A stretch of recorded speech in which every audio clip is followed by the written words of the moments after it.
My name is Michelle, in this life, my name is Michelle Brock. I do spiritual development life coaching and past life regression. Okay. What is that? Past life regression is the act of recalling your previous lifetimes by way of hypnosis. Okay. And what does karma have to do with reincarnation? You know, karma is a concept a lot of people kind of bounce around. It's almost a tagline. Karma, in my experience, is about balance. And we're confronted with situations and people that we need to bring something into balance. So in order to do that, we need to reincarnate in order to be confronted with the situation. So karma is almost a force that is drawing us to reincarnate even. I got into this work through my own experience, and I had a past life regression, and it completely changed my life and the way I view my life. So I became a real student of all things past lives, reincarnation. That led to karma, spirituality in different forms, energy medicine, and I realized that I'd stumbled on what's become my life's work through that journey, through really having had that experience myself, and the way that it healed certain things in my life and the way it changed the way I view my life. So I help my clients have that experience that I had myself. And even though it's unique and different for every person, it's really mentoring someone through a process that I've been through myself. If somebody wanted to know in a soundbite what the benefits of a past life regression would be, I would say it's all about self-exploration, you know, where I think that's what spirituality is in essence, is discovering more about ourselves, who we are, why we're here, you know, where are we going? I think these are questions we all ask. So really that knowledge of the self is completely invaluable, and that's what a past life regression does. It opens the door to discovering more about yourself. A regression can cure a lot of things, and that term cure, I think I'm gonna put little quotes around that. You know, sometimes it won't cure something, it's a matter of helping us understand something, because we have life challenges that are given to us. I mean, you might not be able to cure your cancer, but you might be able to be healed from it and pass over consciously with an understanding of who you are and why you're here. So it's not always about the cure. Healing is not about being cured, always. It can be. I think that a lot of people come to me for phobias are a really big one. Understanding where these fears come from. You know, they're coming from a deep place that they can't quantify or recognize. But there are people that have physical symptoms that have manifested in their bodies as an energy carryover from a previous lifetime. Back pain's a big one, neck pain. You know, there are people with scars on their bodies that match, you know, wounds that they recall being inflicted in a past life. So that aspect of it is very interesting, the whole body, mind, soul connection with that. But there are, you know, it's mostly about the mental things, the emotional things that we can't cure. But sometimes those manifest themselves in a physical way as well. Understanding the concept of reincarnation, and meaning that we each individually have past lives and therefore have future lives. So opening up a window onto the fact that there's a process here, and a never-ending one, really helps us to see that we're on a journey and that others are as well.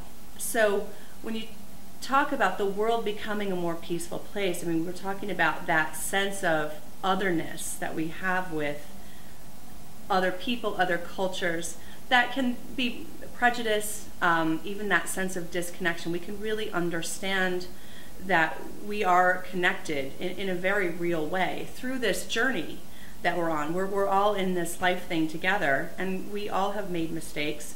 Remembering that you've been something other than yourself, or how you define yourself, meaning, you know, your religion or your background or your physical form, means that you can make that leap and see others in that way as well. And I think that that's a big step toward forming a more peaceful planet, to really understand that we are connected. You know, we're not any different than anyone else. So that compassion, I think, is key in that element. Cool. And a past life regression is a great way to attain that level of understanding that we're all connected, in that you're doing your own work, your own journey of healing. So to really delve into your demons, you know, your dark spots, the pieces of you that are not necessarily pretty, the mistakes you've made, to realize that you've evolved. You know, where, you know, I've killed someone in a past life. It was a long time ago. The good news is that I've evolved beyond that, and I can track my evolution, you know, through understanding my past lives. And by biting off these pieces, these stories, and these parts of myself, by understanding myself more, then I can learn to understand others. So we keep the focus pointed inward at ourselves, because the work that we do is the work that we do on ourselves. We can't control, you know, what others do. But by doing that and raising our own level of understanding and our own vibration, we also raise the vibration of the entire planet based on what we're contributing. cool. Evolution implies a process. And evolution is about growth, and there are different types of evolution. There's physical evolution, there's soul or spiritual evolution, and they are in essence the same. You know, we're given physical form, or we choose to have physical form, in order to have the opportunity to learn lessons in order to grow. And when we grow, we evolve. So just to have the lesson in place doesn't mean we're using it to evolve. It's that expansion. It's taking the lesson and understanding that there are more lessons. So it's that process, you know, and really stepping forward, taking a step upward. And then you can see the entire staircase. There are always steps to grow. So I don't even like to use the term old soul. I use the term evolved soul, because age does not necessarily guarantee wisdom. So I think it's about the work that you do and how you apply those lessons that lead to this process, which is evolution. You know, a lot of people are talking about awakening now and these times. And I don't think this is new. I think there's been, you know, doomsday prophecy or a new era or a new phase prophecies for a long time. I mean, we're going back to Nostradamus, the Book of Revelation. You know, there were a lot of periods of time in history where they said, you know, this is it, this is the end of days. I think back to the concept of evolution, I think that there's a process implied here. So what's happened is that we've made a shift. We're in a new phase where we have the internet and travel, global travel. We're able to jump on a plane and go anywhere. So that sense of global community is really kind of what the theme is right now. So we would have to adjust our thinking. We would have to, as beings, adjust our way of being and our way of seeing. And you can connect it to the Mayan calendar all you want. You know, I mean, the Mayan calendar did predict that they call it unity consciousness, where we start to understand we're all one, where we can go on YouTube and watch something happening in Pakistan, and we can feel connected to that. So our minds and our brains would need to adjust to that, where, you know, 200 years ago, that just wasn't possible. You know, our circle of reference with, you know, the people we could care about or the people we could feel connected to was quite a bit smaller. So I think it just makes sense that we would need to adapt and grow to the technology that's changing and our lifestyles. I don't know, I don't think it's a coincidence that it's connected to not just Mayan prophecy, but certainly Navajo prophecy, and a lot of other cultures have prophesied about this too. What comes next, I think, remains to be seen. The point of reincarnation, meaning why we do it, is to learn. And because we're beings who learn best by doing, you know, we come in bodily form in order to be confronted with lessons and experiences so that we can learn. And what it is we're learning is actually, not to sound cliche, is actually related to love. How to love ourselves, how to love each other, and how to love each other in different forms. It's not just romantic love. You know, we have someone who will reincarnate as our mother, who was our wife in a previous life. Well, we need to learn how to love her in both ways. So, and that energy is actually what does tie us together, because love is energy. And it is the only thing that does survive death.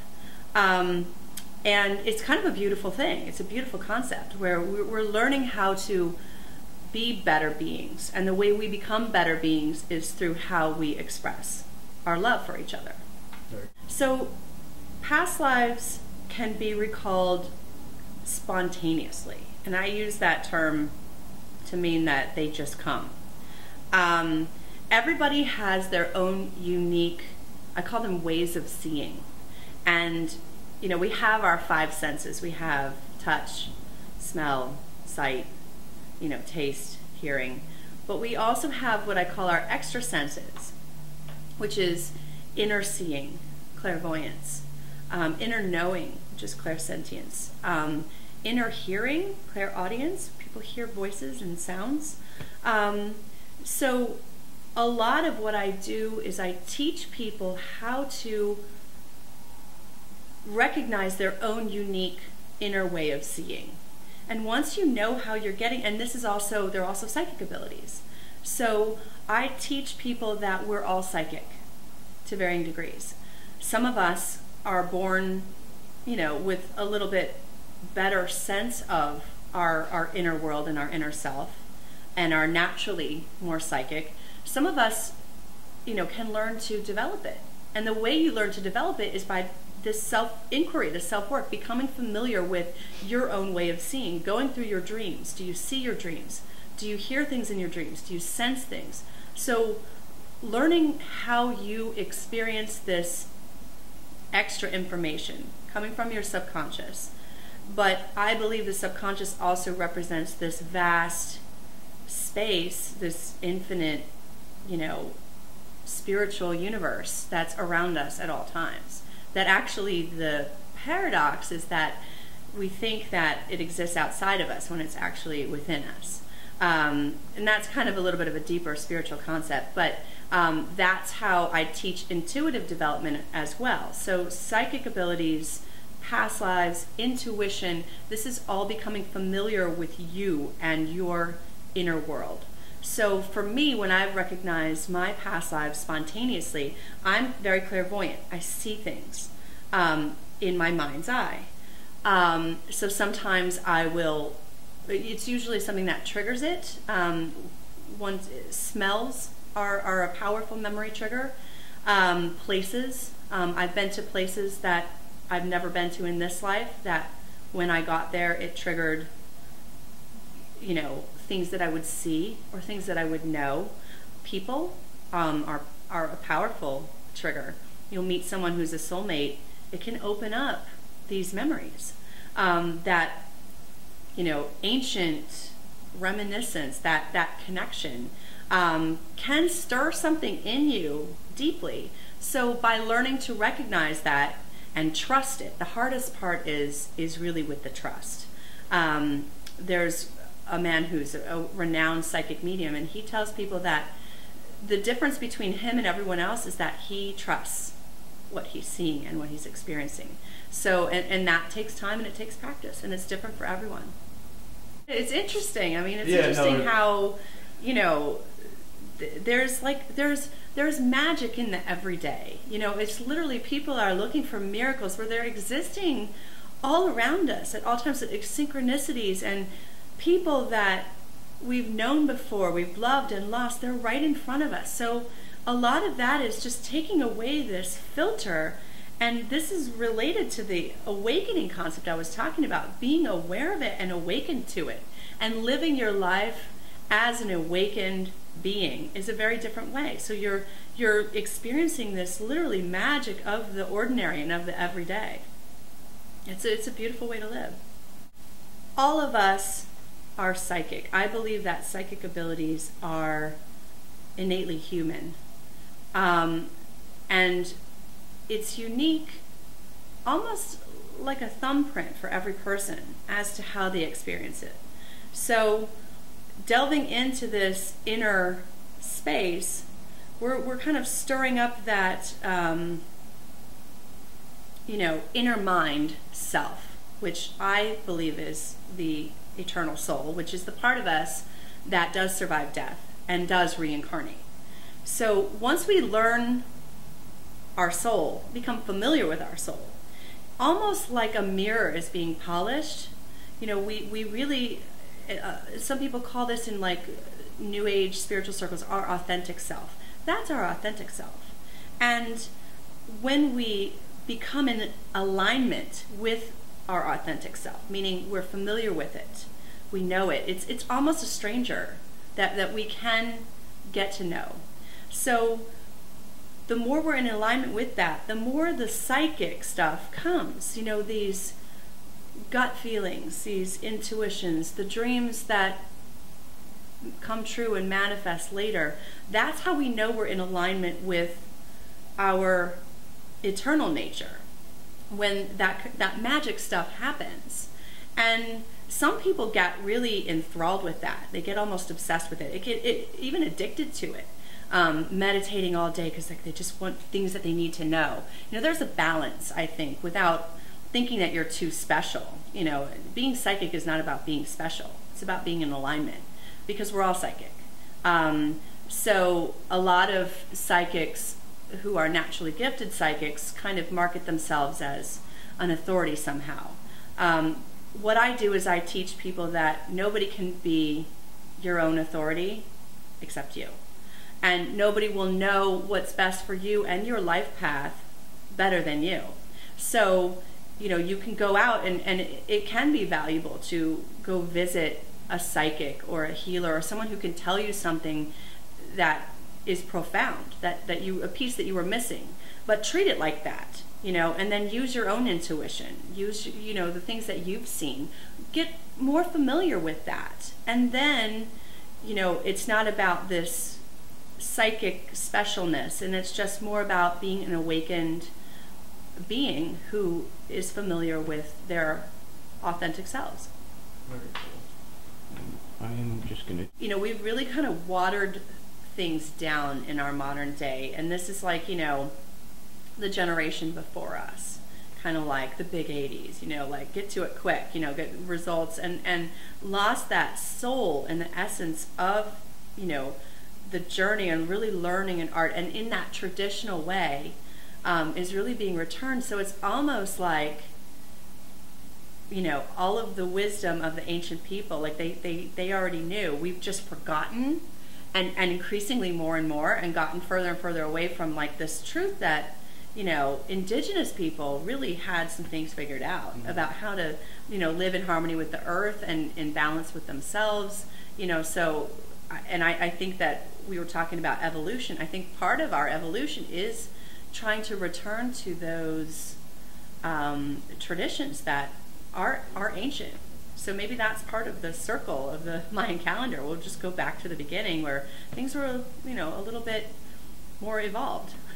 No, we've evolved backwards. Yeah, we've devolved. We've devolved. In essence, the truth of what I've discovered, we've been here before, but now we're back to learn why, where even taking that another step farther, people are like, well, why are we here? We're here to remember who we are, and that's pretty profound and kind of all-encompassing, and really hits on, what I was talking about the authentic self and the personal development, and the whole spiritual journey is back to source. Like, who are we? Where we have to remember, but then understanding why is an integral part of that, you know, and really doing your work, you know. Yeah. So when we talk about, you know, that it's all about the journey rather than the end destination, we're really talking about being present. And it might seem counterintuitive that delving through your past lives can help you learn how to be more present,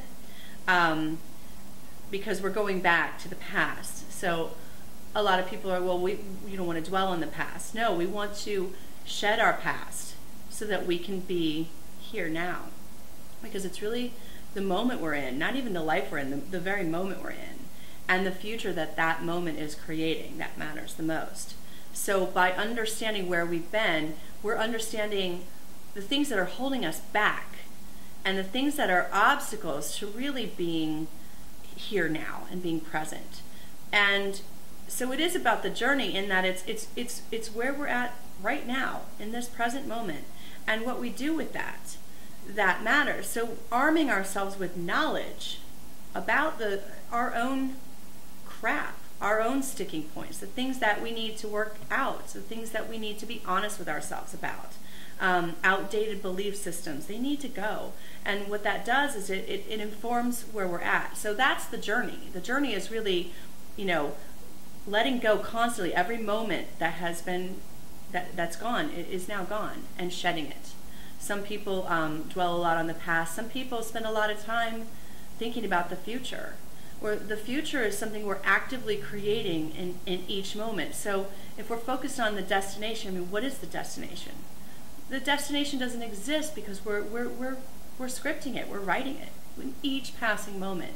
So, you know, don't worry about the destination. You can only be here now. So that idea of, you know, repentance or redemption somehow through past lives, it doesn't really work, because I find that the fastest way to be reincarnated as something again, or to be challenged in an even bigger way, is to not deal with the lessons that you're sent here to deal with. So it isn't about doing good or doing evil. I don't even necessarily even believe in that concept anymore. Although there's, you know, things that we perceive as bad, meaning unloving, right? Or good as loving. But I think it's a larger concept than that. I don't necessarily believe in good and evil as being black and white anymore, because I've come to an understanding through compassion for the process that we're learning. We're in school. You don't judge a kindergartner, you know, for not being able to pass an exam that you would give a high schooler. And I really do see it that way. So I think that people would use past lives as an excuse for redemption and kind of lack of repentance, until they actually have to confront their own past life selves, and then come to that understanding that that's not how it works. And they would come to that understanding all on their own. I'm not a religious scholar, so I mean, I don't go there. You know, I'm not going to challenge the religious authority on a spiritual debate about reincarnation. But it's pretty interesting how pan-globally people believed in reincarnation until we entered the phase of the Mayan calendar, which was all about politics and control and empires being built. And then we took away these kind of ancient belief systems that, you know, involved a connection not only to each other, but a connection to the earth and you know, earth cycles, that, you know, the leaves would fall in the fall, and that didn't mean the tree was dead. And the tree would come back refreshed in a new form. So, you know, it's interesting how belief in reincarnation is not new, but necessarily a return to the way that things used to be.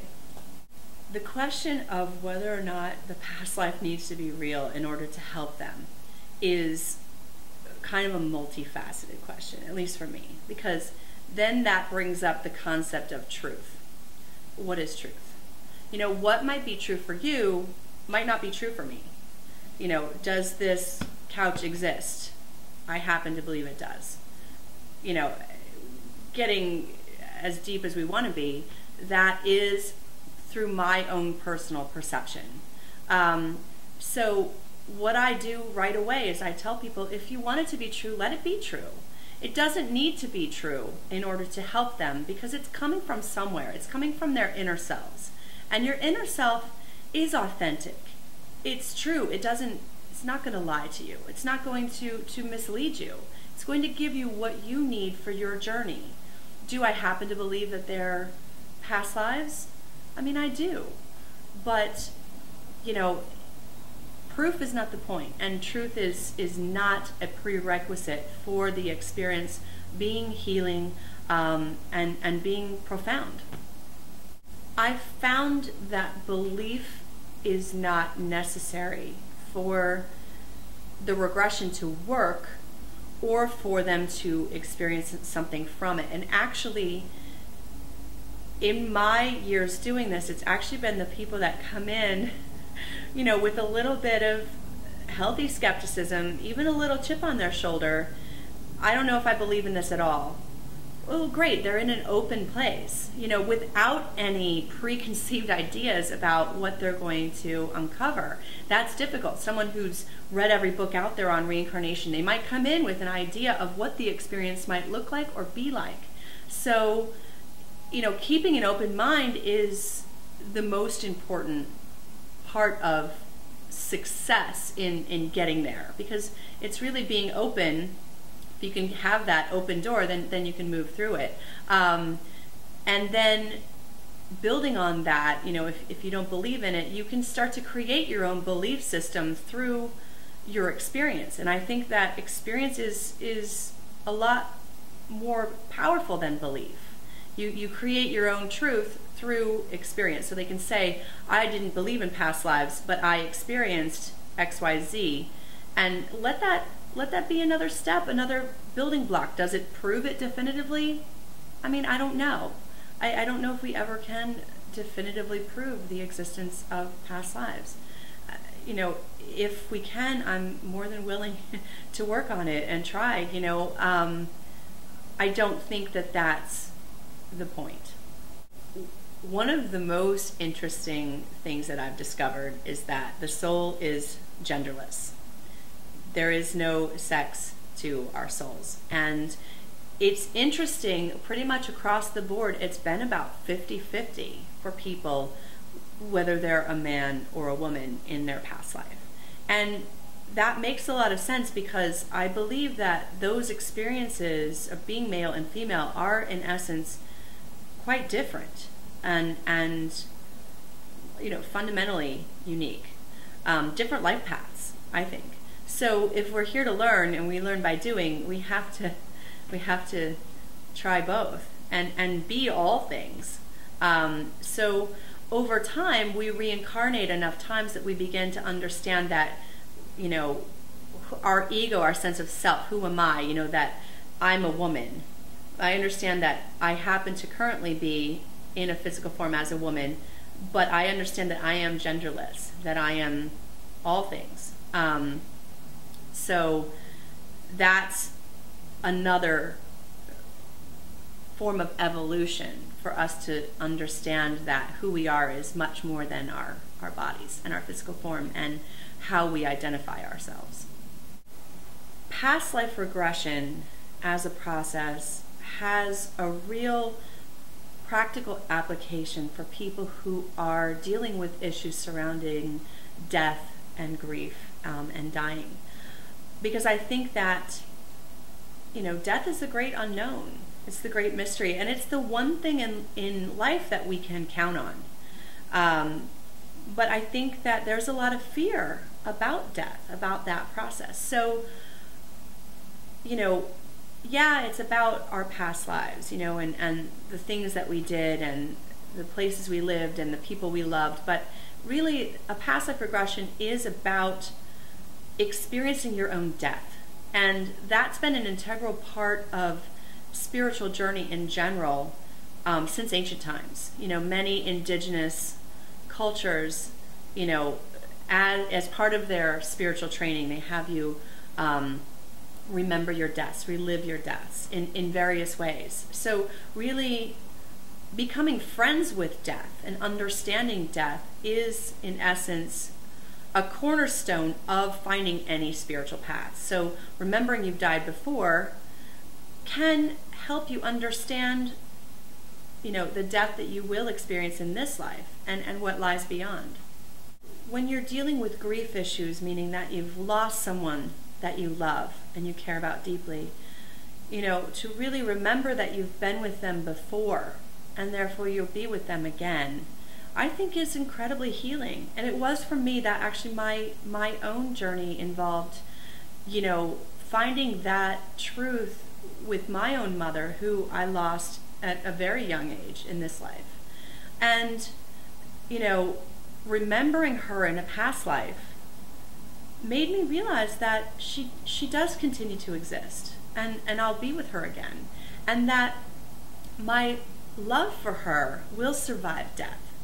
And it really is the only thing you can take with us. So, you know, keeping that love on the other side, I think, and realizing that that is real is very healing for people who are having a hard time dealing with letting go of a loved one. And then there's also the aspect of it where we realize that at the end of the day, you know, we cross paths with other people for a very short period of time, and our journey through many lifetimes is a solitary one. So that connection to other people, feeling that we need them, is something that can be deeply challenged through a past life regression. Maybe that's your wife, you love her, great. In a past life you had other wives. You had, you know, a lot of other people, but they're brief. These encounters are brief, and they're beautiful, and they're presented to us to learn things. But at the end of the day, we move on from this body and spirit form completely on our own into the next life and beyond. I throw out the term spirit guide like it's my buddy, my familiar. You know, it's been my experience, and maybe this is the experience that my clients have with me, because I have kind of a spiritual angle that I'm seeking. You know, I'm more interested in the journey over many lifetimes rather than the specifics of a past life. You know, we really do have guidance around us at all times, and deceased loved ones, relatives. I'm also a psychic medium, so during a session with me, sometimes I'm getting instruction from people's guides. I don't always tell this to my clients. It depends. I don't need to. They're having the experience, but you know, and I think that that's an important point to bring up. I mean, I'm not doing anything except being what I'm instructed to do through, you know, my guides and other people's guides. And you know, like I said, I've kind of gotten over that hump of like, you know, this is really weird. You know, you can communicate with spirits, because to me that's a part of my existence, and it's a tool I use with working with people. So during a regression, I also teach people to learn how to contact their own spirit guides. So we have different types, and this is based on my experience and the experience of my clients as well. We have relatives and loved ones who we've known in this life, who have passed, who stay around us, who love us. And it's as simple as that. You know, they're around us because they care. They want us to find who we are. You know, they want us to be happy, to experience joy, to experience love, and experience all of the beauty that life in physical form can give us. And it's really through that love and that connection. Oftentimes we have deceased relatives who feel that they have unfinished business with us, that they wronged us in some way, or they have regrets about things that they left undone or left unsaid. They'll help bring into balance, and this is back to the karma idea, with us by helping us out on the other side in spirit form. But we also have guides who don't seem to incarnate anymore, meaning that they've graduated from the school of life. They're a little bit more evolved than us. They don't necessarily need to come back in human form. And when that happens, their job is to help the rest of us who are still trying to figure this thing out called life. So, you know, being aware of your guides is another part of learning how to experience your own inner mind. And yes, it's a psychic experience, but it's a human experience. We all have these guides, and we can all be aware of their presences if we know how to do it. So, you know, their job, how this relates to past life regression, their job is to guide us on our life path. And our life path extends well beyond this life into the next and goes back as far as it can. This process of learning, growing, evolving. So they're helping us, they're guiding us. And the way that they do that is they bring into our lives through synchronicity people and situations that will be the best opportunities for learning and growth. The process of, you know, formulating my own unique perspective on my work has not involved just practicing with people, but also through my own journey and the things I've learned and the different teachers I've had, where I always encourage people to delve into, you know, finding knowledge wherever you can and using your intuition and finding the things that you're most drawn to. So I did a lot of reading, like, for example, from Dr. Elizabeth Kubler-Ross, who wrote a lot of things about, you know, patients who had near-death experiences or even clinical death experiences. And it was incredibly compelling how much that lined up with what my clients were experiencing, you know, during their regression after they had died.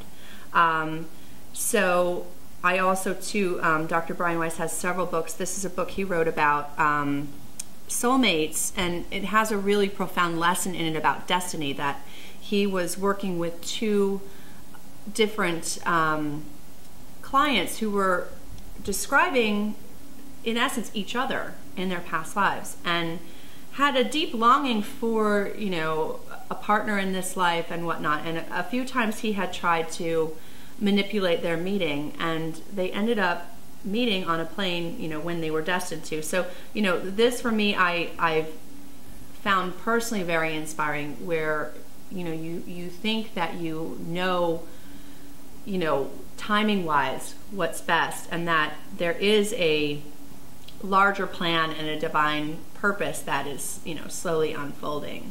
I also did a lot of reading and a workshop with a woman named Byron Katie. She does a lot of, I related to her personally. Her story was very similar to mine. And, you know, her entire approach is all about self-inquiry, you know, asking yourself questions that challenge your viewpoints and your belief systems. So I really found that very relevant. I read a lot about Kabbalah, you know, physics, specifically Fred Alan Wolf. He's really interesting. He talks about consciousness. I read a lot of Carl Jung, and then shamanism of different forms. I have several Native American teachers. I read a lot about, you know, earth-based spirituality, because I felt drawn to that personally. I've always been a big lover of nature, and I spent a lot of time as a child outdoors. So recognizing my own connection to nature at an early age was, you know, a really important step in my own development, and using awareness of your past lives and the journey of the eternal soul, and really how not only are we connected to each other, we're connected to the earth as well, has really heavily influenced my philosophies.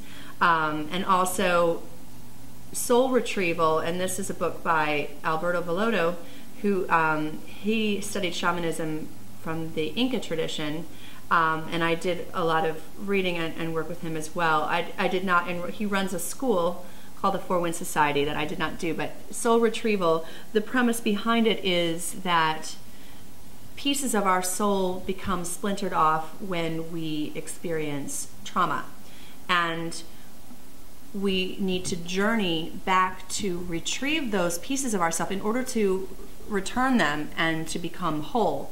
And I thought right away when I read about soul retrieval how much I felt that was in alignment with my work doing passive regression. So I do have a heavy shamanic approach to what I do, but I also have a psychological approach and even a practical approach. I really feel that, you know, I'm almost a bit of a spiritual anthropologist, in that I'm most interested in the experiences that are spiritual, that are innately human, that are kind of pan-cultural, and helping us understand that the spiritual journey is, in essence, the same, regardless of background or belief or culture. So, you know, that's just a little bit about some of the influences that I've had on my journey, and I'm always adding more tools. I'm always wanting to learn more, and I see my career a lot like I see myself, is that it's just continually growing and evolving thing. So.